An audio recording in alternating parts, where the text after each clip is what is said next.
What's up guys, Richard here and welcome back to my channel, and I especially want to welcome those new members of my little YouTube community because in the last day my YouTube channel has grown quite a bit with the release of Hotel Duolingo. Now for those who don't know, yes, last night we released Hotel Duolingo. I didn't make a video because we were literally working on this game up until the last moment. Now you know we had a week to build this game. That was the whole point of the game jam. In 1 week to build the game, and we released it in exactly 1 week and 15 minutes because we published it at 15 minutes past midnight. I was dead, Josh was dead, we both pretty much just went straight to bed and we didn't do any marketing. So at first there was very little action. When I woke up in the morning, I decided to do some marketing because obviously if you want people to be aware of the game, you need to talk about it. So first up, if you haven't played the game, here it is, Hotel Duolingo. It's on itch.io.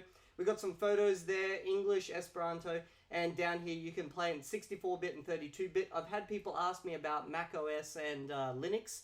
I could do Linux, it's a lot of work for me to do that, and since it's a game jam thing, I'm not sure I'm going to. It's the same thing with a Mac. I don't have a Mac, so I'd have to rely on someone else. So I'm thinking it'll probably just be Windows at this stage. This isn't like some big project that I'm working on. Okay, so I wanted to show you guys some of the analytics because as a game developer myself, I'm always interested in these types of things because, well, you can make an awesome game, but if no one knows anything about it, it doesn't matter. So basically, so far on the itch.io page, which is the download page for the game, we've had 384 views, of which 33 have resulted in downloads. Now that's over basically the night when I launched it and today. Now to you guys that may not seem like much, but to me this is like a massive win because it's a game jam game and it's had like 3 to 4 hours worth of marketing put into it and we got 33 downloads. So I'm really proud about that, and it's my first attempt going out there, and I'm sure it's the same with Josh. We're both really excited with how this game's gone, and me and Josh, by the way, will probably have a video where we sit down and talk through what we think went right and what didn't. This guy down here, JackSonOfAGun, is a small YouTuber who totally deserves more subs, so if you're interested in the horror games or other games that he likes to play, check out his channel and just give him a sub because the guy also helped me out. So basically he made a video, the first playthrough of my game, which for me is awesome because I love to just see other people play the game. Now I need to say that when we made this game, we didn't have time for playtesters. The only playtesters was us. So he was literally our playtester even though we had already launched.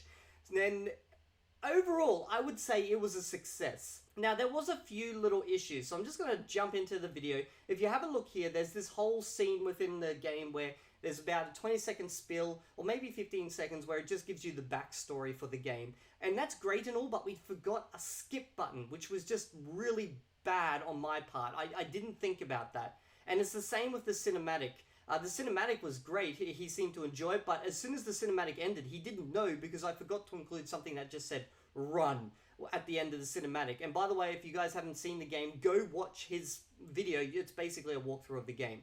He also seemed to enjoy the overall scenes and stuff. The only issue was he powered through the levels. I'm not sure if that's because our level design was bad, it was too linear and it didn't have like enough offshoots that could lead you astray, or if he's just really good at playing these types of games in general. I'm thinking it's a bit of both, so our games were a little bit too linear in that respect. Another issue was the level, so there was 4 levels in total, but you don't know that. When you press play or check in, it basically just randomly picks one. And he didn't know this, and then he went back and he's like, oh, it looks like it's kind of procedural. So an easy way to sort that out would have been just in this whole intro scene to say, you're now entering Hotel 1 or Hotel 3 or Hotel 4, and that would have made it very obvious to the player that, you know, there's 4 hotels, or you're entering Hotel 1 of 4, just to make it more obvious. So there's a few little things which I've seen already which bug me, and I'll probably fix up and just upload a new version just to make it a little bit more obvious for players. But overall, it's a very quick experience. People have said, you know, they've completed this game super quick, which is totally understandable. It was a game jam game made to be like just a runner. You just run, get to the end, get to your phone, it's all sweet. Anyway, now I want to talk a little bit about what has happened with the marketing side of things, because marketing is a part of games. Like, I've built companies before, so I'm like, my background is not gaming, I've moved into gaming. And a lot of people underestimate the power of marketing. So anyway, I put a post on the Duolingo subreddit, as you can see over here, and I am so excited to see this. We actually reached the top of the page. I put this up 8 hours ago, as you can see, and we're now at the top of the page. 335 upvotes. I'm pretty sure that's the most upvotes I've ever had for anything. So for my first game attempt, 342, 345, for my first game attempt, this is like better than I could have imagined. So thank you to all those in the Duolingo subreddit who showed their support for this game. If you haven't played it yet, of course, jump in, play it, give me your comments. The same thing happened in the Esperanto subreddit because the game was translated in Esperanto. It went to the top of the subreddit. So again, that was really exciting.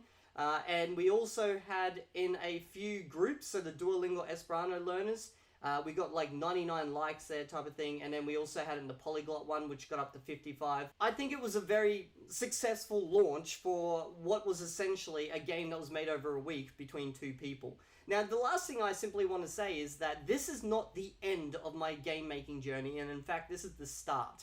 For those who are new to my channel, to give you a quick update on my plans, I plan to build a number of small game prototypes like this one, probably based around similar interesting topics, like maybe things that have been memes or kind of viral in the past, just to try and get like a good grasp of game design, because I'm trained as a programmer. I'm learning to do the art side of things, although I've got Josh, who's like an amazing environmental artist to fall back on. But I need to learn to design things, and that's what the whole point of this is, because next year I have a whole 1 year where I'm going to devote to developing my ultimate horror game concept. Now, I'm not going to go into too much information about what that game will be about, but it will include languages, I'll tell you that much. So horror game plus languages, you'll see how that goes. But I will be making a number of games and also a number of random models and like animations and stuff over the next month, 2-3 months, just to kind of get myself into the right thought process for that big game. And I hope you guys join me for this long ride into the future, wherever it goes. And anyway, that's pretty much it. Just wanted to say thanks. If you like this video, like it, sub to the channel, and I'll see you all in the next video.